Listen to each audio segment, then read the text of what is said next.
Hallo ihr lieben Kreativen, willkommen auf meinem Kanal Mellies Moments, willkommen in meiner kreativen Welt. Ja, es sind viele Anfänger von euch dabei, neu zugestoßen, herzlich willkommen. Und ich möchte ganz gerne allen von euch mal zeigen, womit man noch ganz gut arbeiten kann. Man muss nämlich nicht gleich sich die teuersten Aquarellblöcke kaufen, um zu üben. Reichen manchmal auch diese Ringbücher. Zum Beispiel dieses hier ist sehr schön. Das ist ein 300 Gramm Papier, kalt gepresst und das kostet um die 10 Euro. Und das ist, finde ich, eine super Sache. Da sind 20 Seiten drin und so ein Heft eignet sich hervorragend, um einfach mal anzufangen zu üben. Ich habe hier auch mal verschiedene Blätter geübt, hier Muster geübt. Ich mache ganz gerne solche Flächen einfach auch, um Farben auszuprobieren und verdudel die hinterher, ne? Und man hat hinterher immer etwas in einem Buch und kann noch mal reinschauen. Das ist wirklich eine wunderbare Sache. Man kann die Blätter von beiden Seiten benutzen, ne? Und fängt einfach mal an, Flächen zu machen, zu kritzeln. Ne? Hier habe ich jetzt auch mal Blattformen zu sammeln, Blütenformen zu sammeln. Hier habe ich mal Korallenformen gesammelt für meine Korallenbilder. Hier habe ich meine neuen granulierenden Farben mal ausprobiert. Die könnte ich auch noch verdudeln, aber auf granulierenden Farben ist das immer nicht so ganz leicht. Na, und dann hat man einfach hier ein Werk, wo man einfach mal ausprobiert, die verschiedensten Dinge, die einem so in den Sinn kommen. Auch mal vielleicht Ideen von anderen mal nachzuverfolgen. Und ja, hier ist auch mit Acrylfarbe zum Beispiel noch gearbeitet auf meinem. Hier ist was ganz Zartes, nur mit Bleistift und Flecken. Also unterschiedlichste Möglichkeiten. Hier ist auch das mit den Korallen, was ich erzählte, ist auch sehr schön. Und ja, dieses ist sehr schön hell, dieses Papier. Dann habe ich hier auch noch eins von Hannemühle. Das ist ein 400 Gramm Papier. Das ist nochmal deutlich schwerer. Und das ist so leicht beigefarben. Man kann den Unterschied, ja, so kann man ihn ein bisschen erkennen. Ne? Hell, Creme. Und wie gesagt, es ist einfach mal schön zum Ausprobieren. Die schönsten, die unterschiedlichsten Dinge einfach mal austesten. Und für viele von euch, die das nicht wissen, dass es sowas gibt, habt ihr jetzt mal eine Idee, sich vielleicht erstmal so ein Buch anzuschaffen und da drin einfach mal loszulegen. Und genau das werde ich heute auch machen. Och, ich glaube, ich nehme gleich diesen Block und werde hier heute einfach mal was Kreatives machen, was nicht wie sonst auf einer Karte landet oder verschenkt wird, sondern einfach mal für mich ist. Ja, und jetzt überlege ich mir mal kurz was und dann legen wir gleich los. Ja, ich habe hier an meinem Tisch gesessen und ich hatte eigentlich nicht so wirklich eine Idee und dann fiel mein Blick auf die Gläser, die ich hier immer wieder stehen habe in verschiedenen Größen und damit kann man wunderbar spielen und ihr seht das hier, ich bestreiche den Rand der Gläser mit Aquarellfarbe. Man könnte es jetzt so lassen, wie es ist, aber jetzt sprühe ich noch mit Wasser dran und das Wasser läuft dran runter und macht einen wunderbaren Effekt und es läuft und es gibt ganz tolle Strukturen, mit denen man dann arbeiten kann. Guckt euch das an, was das für schöne spritzelige Flächen gibt und ja, richtig schön, sowas mal auszuprobieren. Ne? Und ja, im Grunde arbeite ich heute dann nur mit 3 Farben. Das ist einmal dieses hier, das ist ein Paints Grey in Blue. Dann kommen noch ein Violett-Rosé Metallic Farben von Victoria von VH Aquarell und das Gold von ihr in Einsatz. Und nachher nur mit ein bisschen schwarz und weißem Stift und das war es dann ganz. Also heute ohne Buntstifte, aber trotzdem ganz spannend, was dabei rauskommt. Und jetzt wünsche ich euch ganz viel Spaß beim Zuschauen und ja, wir hören uns später.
So, hier ist jetzt die erste Schicht getrocknet von den Farben und man könnte es jetzt schon im Grunde so lassen. Es sieht auch schon toll aus, aber ich wollte noch mal eine zweite Schicht drauf machen und diesmal kommt nur noch mal das Metallic oben drauf. Und ja, hinterher habe ich gedacht, vielleicht war es doch ein bisschen viel, aber dann ist es so, wie es ist. Ne? Man muss sein Bild dann so annehmen, wie es da kommt und das Beste draus machen und deshalb, ja, habe ich dann auch kein Problem damit. Ja, manche sagen mittendrin, oh nein, mach nichts mehr, es ist gut so, wie es ist. Und manchmal kann man nicht aufhören. Ne? Vielleicht kennen das welche von euch, denen es dann genauso gibt. Schreibt mir das doch mal gerne in die Kommentare, ne? Wenn ihr auch den Punkt überschritten habt, wo ihr dann denkt, ach shit, den Schritt hätte ich jetzt mal lieber nicht gemacht.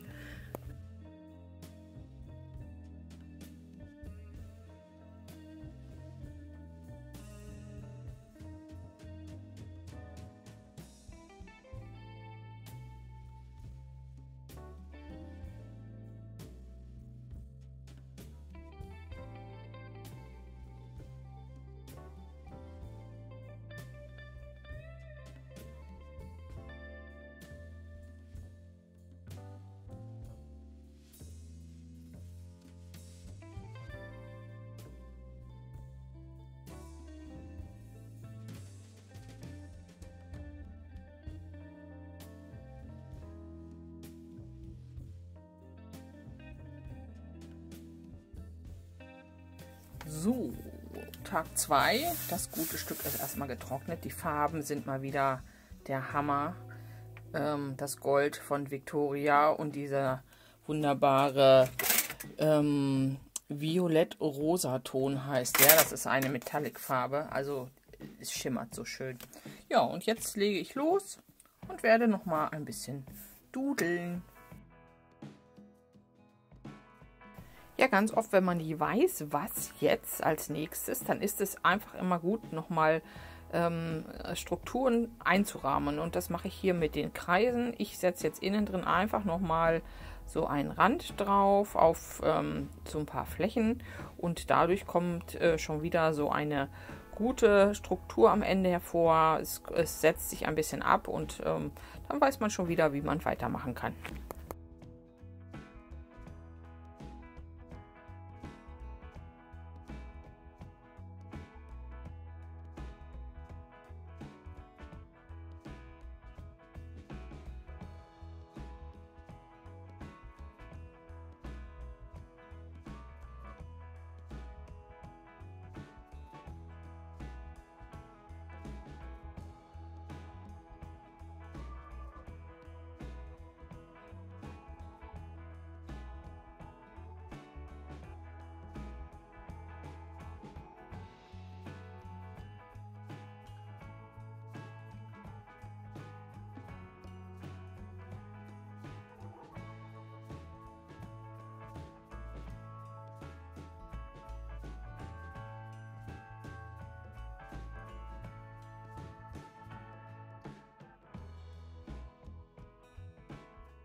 So, ja, man muss ein bisschen aufpassen, dass man nicht anfängt, zu kleine Muster zu kreieren. Und mir hat hier aber noch ein bisschen was drin gefehlt. Und dann fiel mir ein, dass ich ein ganz tolles Muster mal in einem Video gesehen habe von Bettina Fernandez. könnt ihr gerne auch mal nach googeln bei YouTube. Die macht auch wunderschöne Sachen und ich konnte mich an dieses Muster erinnern, was ich hier jetzt mache, und das passt hier jetzt richtig toll rein. Das habe ich jetzt einfach mal geklaut, muss ich sagen. Ja, aber gut, Muster, ne, gibt es Millionen in der Welt, und warum sich nicht inspirieren lassen? Und dieses war jetzt genau richtig für diese Art von Arbeit. Ne? Es macht nochmal eine, obwohl es ein geschwungenes Muster ist, macht es nachher eine Ruhe hinein in das Ganze und ist nicht zu kleinteilig, und es wirkt richtig schön. Ja, viel Spaß dann noch und bis gleich.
So, ihr Lieben, so ist das gute Stück für mich fertig. So reicht es mir. Mir war wichtig, dass ich Sachen hineinmale, durch die trotzdem noch im Hintergrund diese schönen Strukturen zu erkennen sind. Und ja, so ist es jetzt für mich rund. Ne? Diese Einrahmung, das ist dann so manchmal ganz praktisch, wenn einem so das Gleichgewicht fehlt. Dann ist es mal ganz schön, einfach nur so an kleinen Stellen nochmal irgendwas zu machen, um diesen Schwerpunkt so richtig hinzubekommen. Ja. Ja, und ihr seht, ich hatte heute nur ganz wenig Muster, also ich habe ja nur im Grunde umrahmt. Dann einmal diese Sterngeschichte hier, oder diese wie Elektrostrahlen sieht das aus, und einmal diese Schlingen. Und mehr habe ich da jetzt heute gar nicht groß dran rumgedudelt. Ja, und ich bin ganz glücklich, finde, es ist gut gelungen. Und ich hoffe, ihr habt mal wieder eine kleine Idee bekommen, und ihr habt auch gesehen, dass es, wie gesagt, solche schönen Ringbücher gibt und man sich selber dann auch mal was Gutes tun kann und sammeln. Man kann auch beide Seiten bearbeiten, und von daher, ja, wenn es euch gefallen hat, dann lasst mir doch gerne einen Daumen da, abonniert meinen Kanal, und ich hoffe, wir sehen uns im nächsten Video wieder. Macht es gut, bis dahin, eure Melanie.